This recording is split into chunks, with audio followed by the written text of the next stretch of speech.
Hey, what's up, everybody? So today I want to talk a little bit about Ozempic. It's seen this explosion of growth. I actually had a really big video I made on it when it came out, just talking about its use in diabetes. So now, obviously, it's turned into kind of a weight loss medicine. And in pharmacy, we're seeing a lot of patients who just are on Ozempic. They're not on any other diabetes medication, so it kind of suggests that it's just being used for weight loss. So a lot of people are probably seeking out a diabetes diagnosis in order to get a Ozempic and actually using it just to lose weight, not so much for diabetes. So I just want to talk a little bit about some of the side effects, some things that have kind of come out after the drug has been out a while. So the things I want to discuss are muscle wasting, suicide, and cancer. So the muscle wasting, I think, is there's not a lot of real good studies on it, and it's kind of shameful that Novo Nordisk didn't even do a side study or do a study on the composition of muscle to fat weight loss, because it's really important when folks are losing weight, because you're gonna lose muscle when you lose weight. Like I think it was like 4 years ago, I lost like 60 pounds, and when I did that, I just noticed I was like really kind of frustrated because my arms had turned into noodles. So I was like, why are my arms so damn skinny now?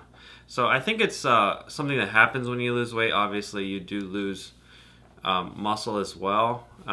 If you're not like starving, like your weight's really low, you're not going to lose tremendous amounts of muscle naturally. So one of the concerns is that folks that are on Ozempic are losing more muscle as a percentage than a normal a natural weight loss.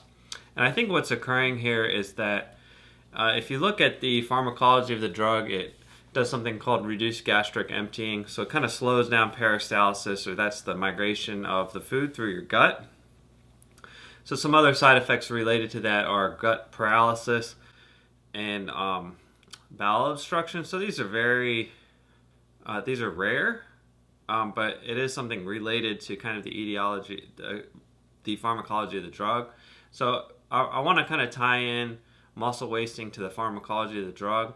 So pharmacology is just how the drug works on the body. So the drug slows down gastric emptying, and an associated side effect with that is nausea.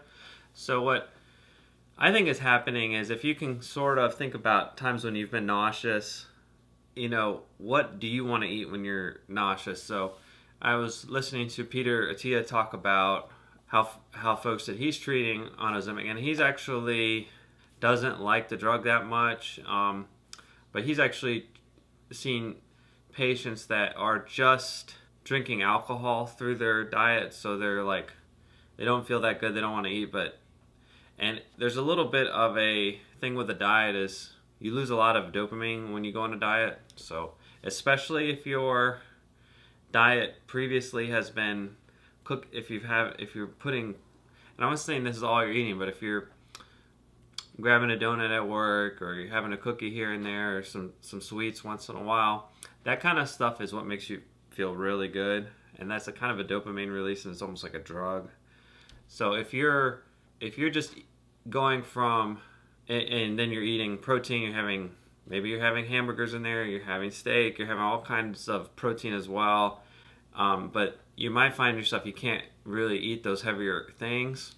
And so you're just eating things that kind of are palatable, and even sugar is like something that kind of helps with nausea, like cola syrup. These are a lot easier for people to eat.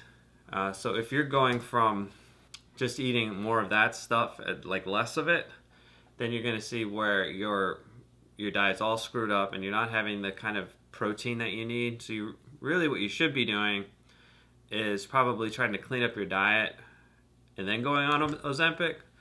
So like, it's really hard to lose weight just by cleaning up your diet. Like, you can just start eating very low carb and you might not lose that much weight, but you'll kind of get used to like a lower amounts of dopamine because your sugar and your sweets, that is what's releasing all this dopamine. And then folks are on top of that, instead of eating food, they're drinking more because they don't feel good, so they're drinking. All of this is just stuff that probably needs to be avoided. Drinking and sweets, all that. You should probably cut that down prior to starting Ozempic and really trying to clean up your eating prior to Ozempic, because once you get on Ozempic, I think it is a little bit of a shock.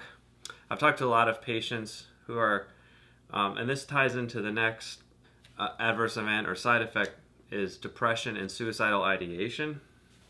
So FDA released a let's see, it's January 11, 2024. FDA released an update on suicidal ideation with GLP-1 agonists, most famously Ozempic, but and it's probably a combination of things. Like, so the treatment dose for diabetes is lower than the weight loss dose, so the weight loss dose pushes up the dose is a lot higher.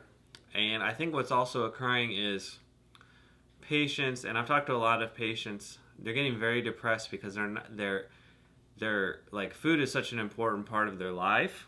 So if you think about it, we're like heavier, so we like to eat.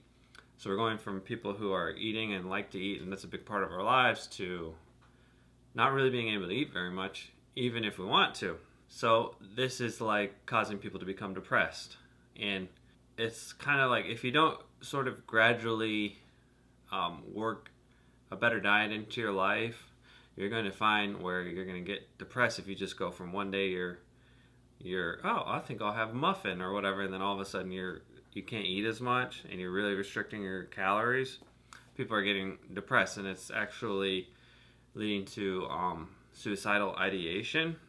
So this was reported through FDA's Adverse Events Reporting System. It's called FAERS, and they're kind of just canvassing for adverse events related to suicide. So it's not like tons of people are like committing suicide. It's just, they're just saying that they're going to study it now, and it's going to be in the FDA system, and they're going to look at it and try and see if there is a correlation between suicides and these drugs. My instinct kind of just tells me that there probably will be, because especially if you have anxiety, depression, you go on Ozempic, and there's probably some folks where that might be enough to just kind of put them off balance, where they were doing okay before, but then now they don't feel good because they really, I think a lot of it is just that you're just kind of cutting this thing out of your life, like the food enjoyment part of your life. And that's a huge, if you look at our culture, I mean, it's huge, right? And then the last thing I wanted to talk about, which I've talked a little bit about, is cancer risk with Ozempic. So this is actually one I would be the least worried about, because it is so they put it on the label because they saw it in studies with rats that they could grow a kind of a thyroid tumor. But if it's not something that is part of your family history, or it's probably not very likely. I mean, I'm not saying it's not possible, because it is a black box. And a black box warning, that just means that physicians need to be aware of it. And if it is something that your doctor's concerned about, then they might not put you on these kind of drugs, GLP-1 agonists. So I hope that helps kind of give you some information on these sort of scary side effects with Ozempic.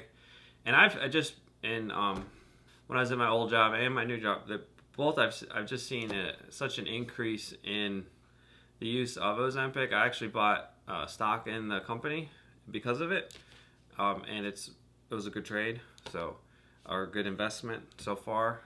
Today is, I'm recording this on February 18th, and I think I bought the stock last year, so it's gone up over 50%. So I just noticed that, like, Ozempic, we would carry in our fridge like a couple of Ozempic boxes, and then all of a sudden you've got, it's like a whole shelf now.